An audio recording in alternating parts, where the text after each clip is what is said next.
culture and tradition.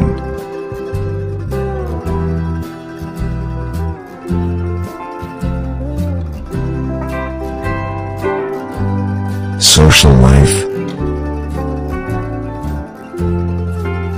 business. We are Venus Online Radio. Our source. Bits and pieces of what someone is reporting about. So for us, the system is welcome.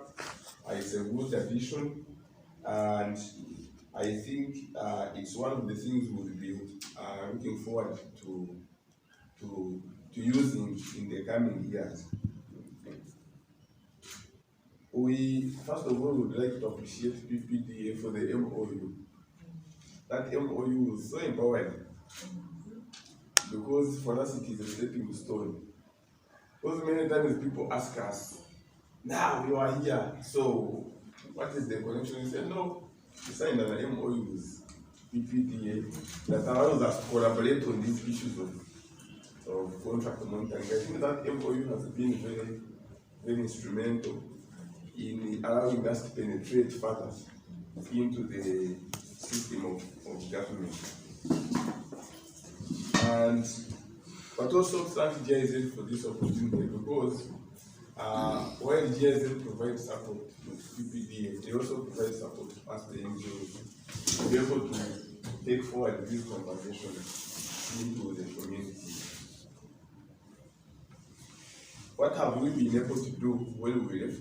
First of all, we have, I think so far we enrolled all the staff at office and enrolled some of our community monitors, some, not all of them. While we created profiles for each one of them, but at some point we did not create their accounts because of not only logistical issues, but I think people needed to be trained to use the system. We have been moving a bit slowly, but surely. We have recruited 210 community monitors in a project we are doing with GIZ here in Mbarara, in Ushenya and Ibanda, where we do support this week in terms of the promotion forums. I think it does the same work, and I think even that. Under that project, we trained and did the first phase of monitoring, where we are not using the contract monitoring system, because there we are focusing on services, not on the contracts. So it was not necessary at that point to deploy the tool, but we brought it to the attention of our monitors, and most of them have downloaded the app, although they do not have login details. We have not provided them login details because they are asking so many questions, so we felt we wanted to have a close interaction with them that we can take them through on how to use the tool. So they are really strategic decisions, and we already have recruited other monitors in Isinjo. How many? 300? 310 in Isinjo, in the refugee settlements, who we have been training over the last 2 or 3 months, and these ones also intend to bring them on board and be able to enable them to use this app. However, when we did pre-trials at office, we had problems which we thought we needed to address first. We were at the moment monitoring 19 projects, 19 contracts, which we monitored actually, but we could not input them in the system. We have 19 ACDP, projects, the agricultural projects supporting farmers, put up coffee processing facilities in the district. So out of the 19 we started, because we had information, we had all the contracts and all the information, but we could not input that information. We succeeded in loading 2 contracts, I think 2 files, 2 projects, but even the 2 projects were not complete. Like my colleague said, because I think we don't need to reinvent the wheel since he has spoken on some of the issues. You are inputting, you reach somewhere, and then all the information runs away. And then you have to redo that several times. And so you lose the morale to continue inputting the system. I think that's why we got a problem. We reached the point, each one of us in office were seated.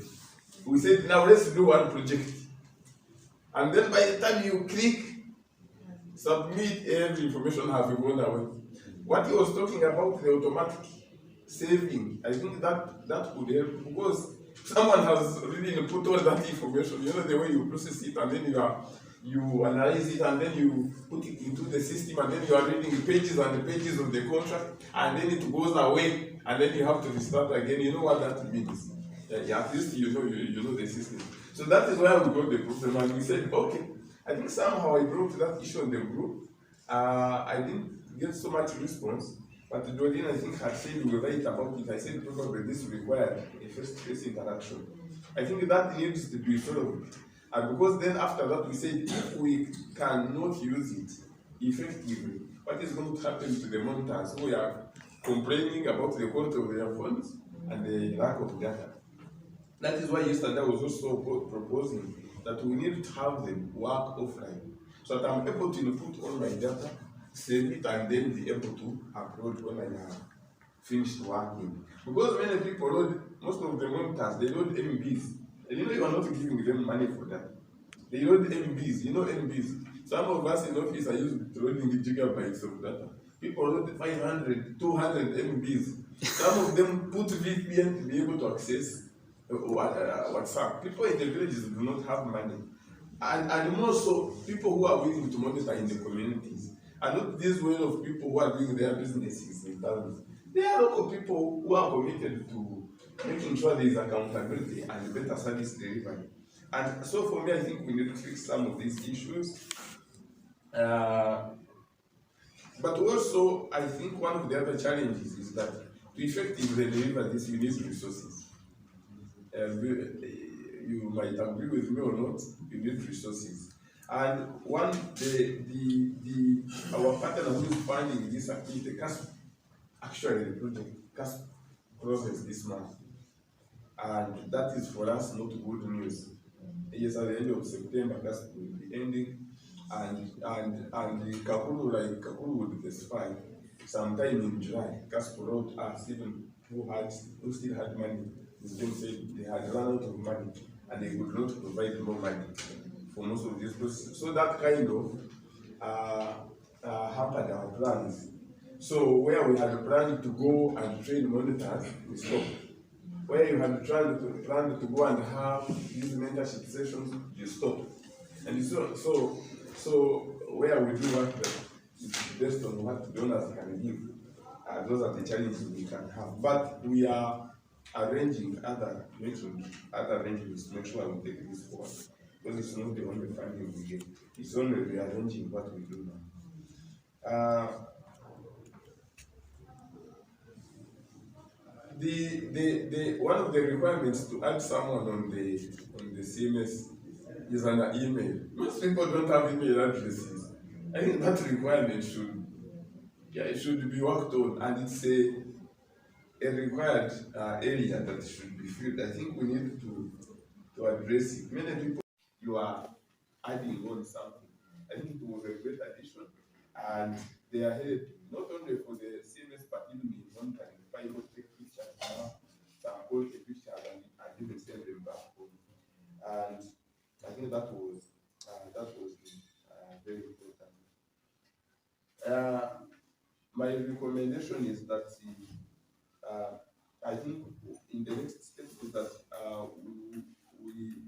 we are realigning our work within the other programs we do, so that we continue training our monitors, be able to use the contract monitoring system, and also to ask that one, we improve on the system, fix the gaps that are in there, but also moving forward in response to the issues we talked about, the issue of access to information, to make sure that we are supporting each other to be able to access information in the contracts, so that we are able to do monitoring. Because if a local person is monitoring, they might not have access to most of these tools, like a contract which you can get from the district And some of us, you go there posting around yourself. This one is going to create trouble. You give him a contract and you move away.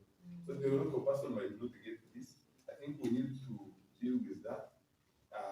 The proposition we gave yesterday on PPDA rules and instruments to make sure that local governments or usually can dispose or entities are simplifying the information and putting it out in the public would do a lot.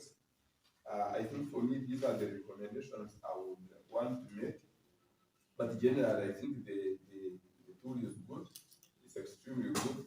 And we are going to find ways, innovative ways of making good use of it. Thank you.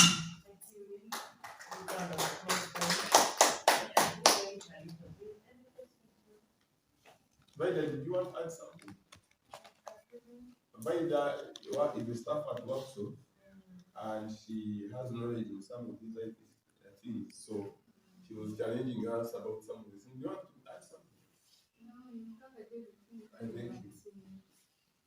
I think that we first reading. Yeah, it requires self resources. So you started helping like a journalist. Because there now it goes beyond really using the information you have. Much of this information you don't get from the contract. So even when you have your contract, you want to go back and now starting other questions.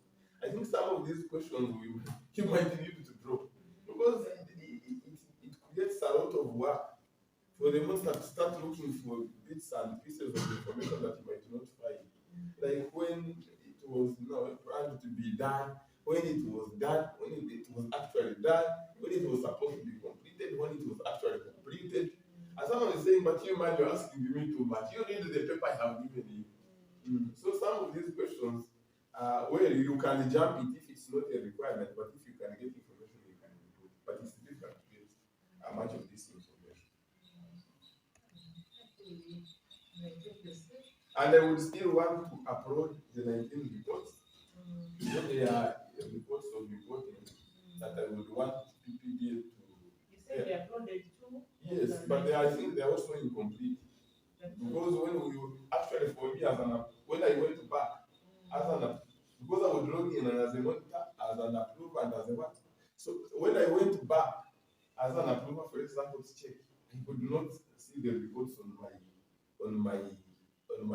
my space. So I think there are issues. At one point I think I've checked that was resolved. At some other point, I would see all the users across the country. And it was difficult even to establish who was yours and who was not. I think it was later resolved. That was also a problem for some time when I was creating accounts. Thank you. That is very good feedback. Members, don't you think that is very good feedback? Yeah. And are able to. So I'm going to request that you go and take a cup of tea. Then I will raise my